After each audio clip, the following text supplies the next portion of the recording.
तर आता आपण होम रूल चळवळ आणि गदर चळवळ याच्यामधले PYQ बघणार आहोत। तर पहिला प्रश्न आहे, होम रूल चळवळीचा प्रसार पुढीलपैकी कोणत्या वृत्तपत्रांच्या माध्यमातून झाला? पहिला आहे कॉमनवेल्थ, न्यू इंडिया, हरिजन आणि स्वराज। तर कॉमनवेल्थ आणि न्यू इंडिया ही जी दोन वृत्तपत्र होती ही ॲनी बेझंट यांची होती, त्यामुळे हे दोन तर असणारच आहे उत्तरात। ABC आता सी बघूया, म्हणजे हे गेलं आणि हे गेलं, हे तिसरं आणि चौथं तर गेलं उत्तर।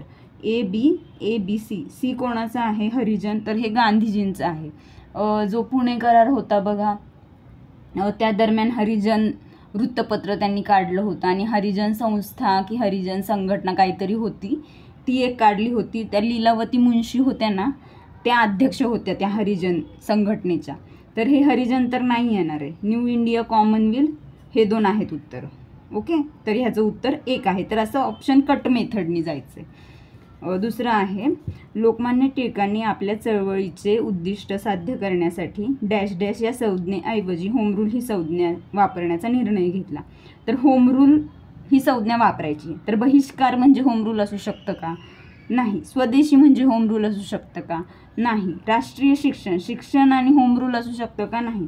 तर स्वराज्य, राज्य करणे म्हणजे रूल करणे। ओके, स्व म्हणजे स्वतःनी करायचं आहे, होम रूल म्हणजे होम रूलच असू शकतं ना, स्वराज्य म्हणजेच होम रूल असू शकतं। तर हे सिंपल आहे, तर ह्याचं उत्तर एक आहे।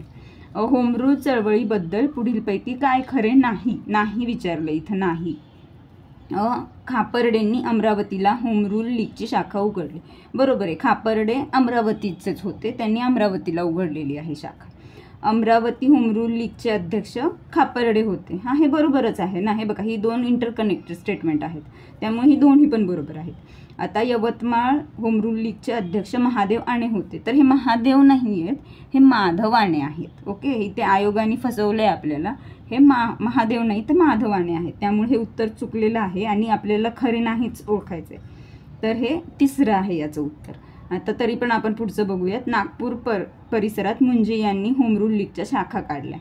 बरोबर आहे, नागपूर परिसरात मुंजे। हे सगळे जे आहेत हे टिळकवादी गुप्त संघटना किंवा ज्या गुप्त संघटना होत्या क्रांतिकारकांच्या, किंवा ते आर्य बांधव समाज वगैरे होते सगळे, त्यांचे रिलेटेड लोक आहेत ही। तर जोड्या लावायला पण विचारू शकतात की खापर्डे अमरावती, मुंजे नागपूर, यवतमाळ माधव आणे, असं पण याचा प्रश्न तयार होऊ शकतो। पुढचा प्रश्न आहे, मोरेश्वर वासुदेव अभ्यंकर हे डॅश डॅश येथील होम रूल लीगचे सक्रिय कार्यकर्ते होते। तर मी आत्ताच म्हणाले बघा, आर्य बांधव समाज, ते उपाध्ये, परांजपे आणि हे अभ्यंकर, 3 जण होती लोक आर्य बांधव समाजमध्ये, उपाध्ये, परांजपे आणि अभ्यंकर। तर ते कुठले होते? तर ते विदर्भातले होते, वर्धा नागपूर त्यांचा एरिया होता, म्हणजे त्या एरियामध्ये ते कार्यरत होते अभ्यंकर। तर ह्याचं उत्तर विदर्भ आहे। खानदेश तर नाही आहे, कोकण तर बिलकुलच नाही। मराठवाडा आणि विदर्भामध्ये कन्फ्यूज होऊ शकतो, पण जर आपला अभ्यास असेल व्यवस्थित गुप्तवादी संघटनांचा अभ्यास, म्हणजे फक्त की त्यांचे सदस्य कोण कोण होते आणि त्या कुठल्या होत्या, तर ते जरी माहिती असेल तरी पण आपण उत्तरापर्यंत पोहोचू शकतो। पण हे नाव महत्त्वाचं लक्षात ठेवायचं, मोरेश्वर वासुदेव अभ्यंकर, कारण इथे बघा कसं माधवाच्या ऐवजी महादेव दिले, तर इथे मोरेश्वराऐवजी कोणी पण दुसरे देऊ शकतात ना ते। तर मोरेश्वर वासुदेव हे पूर्ण नाव लक्षात ठेवायचं आहे आपल्याला। पुढचा प्रश्न आहे, डॉक्टर अनी बेझंट भारतीय राष्ट्रीय सभेच्या सदस्य होत्या। बरोबरच आहेत, राष्ट्रीय सभेच्या सदस्य होत्या त्या आणि अध्यक्ष पण होत्या 1917च्या अधिवेशनाच्या। तर हे तर बरोबर आहे। होम रूल चळवळीचा प्रसार करण्यासाठी अनी बेझंटांनी थिओसॉफिकल सोसायटीचा उपयोग केला। बरोबर आहे, त्या थिओसॉफिकल सोसायटीच्या पण सदस्य होत्या, तर त्यांनी केलाच असेल ना ऑफकोर्स उपयोग। मग दोन्ही पण बरोबर आहेत। तर बघूयात आपण दोन्ही पण सत्य आहेत का? 5चं 3, हो दोन्ही पण सत्य आहेत। Okay, Indian home rule society कोणी स्थापन केली आणि ती कोठे होती? तर Indian home rule society, home rule society तर नाही स्थापन केली ना टिळकांनी बेझंटांनी, होम रूल लीग होते यांच्या। तर हे नाही। लाला लजपतराय अमृतसर तर नाहीच, हे तर सायमन कमिशनच्या दरम्यान ॲक्टिव्ह होते हे लाला लजपतराय। तर मग हे असू शकतं श्यामजी कृष्ण वर्मा। बरोबर, श्यामजी कृष्ण वर्मा, लंडन। तर इंडियन होम रूल सोसायटी हे नाव लक्षात ठेवा आता, Indian home rule society Shyamji Krishna Verma, किंवा लंडन म्हणजे कुठे स्थापन केली? तर लंडन येथे स्थापन केली, असं पण म्हणजे इथे विचारलंय तर वन लाईनरला परत एकदा विचारू शकतात ते, फक्त कुठे असं पण। 2 विधानांपैकी योग्य विधान ओळखायचं आहे आपल्याला। साऊथ इंडियन लिबरल फेडरेशन हे अँटी होम रूल लीग या नावानेही ओळखले जात असे. हे काही माहिती नाही मला, पण बघू आपण.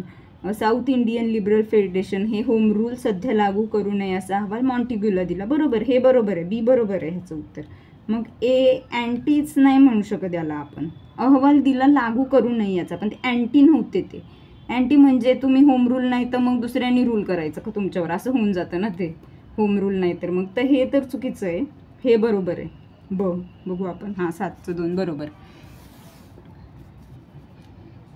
मध्य प्रांत बेरारपर्यंत, एक मिनिट हां,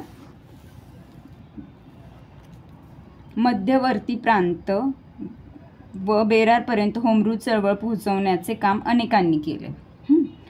तर योग्य विधान ओळखायचे. खापर्डे यवतमाळ येथे शाखा नाही. खापर्डे तर अमरावतीला होते ना. हे बघा, खापर्डे अमरावती, हे चुकलंय. आने अमरावती नाही, आने यवतमाळला होते, हे दोन्ही पण चुकले. मुंजे नागपूर, हे बघा मुंजे अरे हे बघा सेम प्रश्न. राज्यसेवा STI पूर्व 14चा प्रश्न, राज्यसेवा मुख्य 18ला, हे सेम आहेत, सेम एकदम सेम. बघा, नागपूर परिसरात मुंजेंनी शाखा स्थापन केली, मुंजेंनी नागपूर परिसरात शाखा स्थापन केली. फक्त क बरोबर उत्तर याचं PYQ. हे बघा, सेम टू सेम. पुढचा प्रश्न, होमरूल चळवळीचा प्रसार कोणत्या वृत्तपत्रांच्या माध्यमातून झाला? कॉमनवेल्थ, न्यू इंडिया, एकदम सेम. हे बघा, राज्यसेवा मुख्य 23, राज्यसेवा मुख्य 14, सेम प्रश्न. PYQ repeat. हे बघा, ऑप्शन्स पण चेंज नाही केलेत आयोगाने. AB, ABC, AD, ACD, इथे फक्त चेंज आहे, पण आपली PYQच आहे ना. हे बघा, कॉमनवेल्थ, न्यू इंडिया, झालं उत्तर 1 बरोबर. बाळ गंगाधर टिळक यांनी डॉक्टर ॲनी बेझंट यांच्यासोबत स्थापन केलेल्या होमरूल लीगबद्दल काय खरे नाही? ओके, काय खरे नाही ओळखायचे आपल्याला. आपण खालून जाऊयात. म्हणजे ऑप्शन्स जर असे मोठे असतील ना, तर मी नेहमी मागूनच खालच्या उत्तरापासूनच स्टार्ट करते वाचायला. तर वरीलपैकी एकही नाही. बघू आपण. मवाळ आणि मुस्लिम पुढाऱ्यांनीही या कार्यक्रमात भाग घेतला. ऑफकोर्स मवाळांनी घेतलेला भाग, म्हणजे गांधीजी पण होते होम रूल लीगमध्ये सुरुवातीच्या काळात, एकदम सुरुवातीच्या काळात त्यांनी पण होम रूलला पाठिंबा दिलेला आहे, त्यामुळं मवाळ तर होतेच. ब्रिटिशांनी तिला दडपण्याचे ठरवले. वृत्तमानपत्रांची मुस्कटदाबी तर केलेलीच त्यांनी. काही पण असेल तर मुस्कटदाबी वर्तमानपत्रांची हे त्यांचं प्रायमरी होतं, की काय केलं की वर्तमानपत्रांची मुस्कटदाबी करायची. हे तर ऑफकोर्स बरोबर आहे. तिचा उद्देश राष्ट्रीय संघटना वाढवण्याचा आणि सशक्त करण्याचा होता. बरोबर आहे, संघटनाच होती ना ती होम रूल लीग म्हणजे. बरोबर आहे, सगळे बरोबर आहे. म्हणजे खरं नाही तर काहीच खरं, म्हणजे एकही नाही, म्हणजे सगळे पण खरं, सगळे बरोबर आहेत उत्तरं. पुढचा प्रश्न आहे 11वा. होम रूल लीग 1916-18 भारतीय स्वातंत्र्य आंदोलनाच्या कोणत्या कालखंडात सुरू झाले? क्रांतिकारी, राष्ट्रवादी. क्रांतिकारी तर खूप आधीपासूनच होते ना, म्हणजे फडके वगैरे त्यांच्यापासून सुरू होती क्रांतिकारी. नेमस्तवादी तर असं काही नाही आहे. गांधीवादी तर ऑफकोर्स नाही, होम रूल लीग आहे. तर उत्तर जहालवादी बरोबर. पुढचा प्रश्न, महाराष्ट्र होम रूल लीगची चळवळ डॅश यांनी सुरू केली. कोण करणार आहे? टिळक. झालं उत्तर बरोबर. सप्टेंबर 1916 होम रूल लीगची स्थापना कोणी केली? September 1916 home rule league. Indulal Yagnik नाही, अरुंडेल पण नाही, गोपाळ. तर होम रूल ॲनी बेझंट, म्हणजे याच्यात काही विचार करण्यासारखं नाही आहे actually. Annie Besant. Home rule चळवळ प्रथम कोणत्या देशात आहे? आता ॲनी बेझंट जर आयर्लंडच्या असतील तर होम रूल पण पहिला आयर्लंडमध्येच. ओके. महाराष्ट्रातील होम रूल चळवळीचे प्रणेते कोण होते? महाराष्ट्रात कोण होते? तर हे होते लोकमान्य टिळक.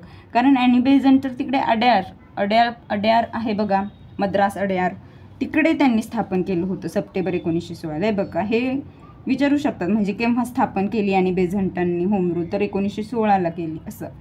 तर हे होम रूल लीगचे प्रश्न आपण बघितले सगळे. पुढचा चॅप्टर कोणता आहे? तर हे पुढचे प्रश्न आपण नंतर बघूयात.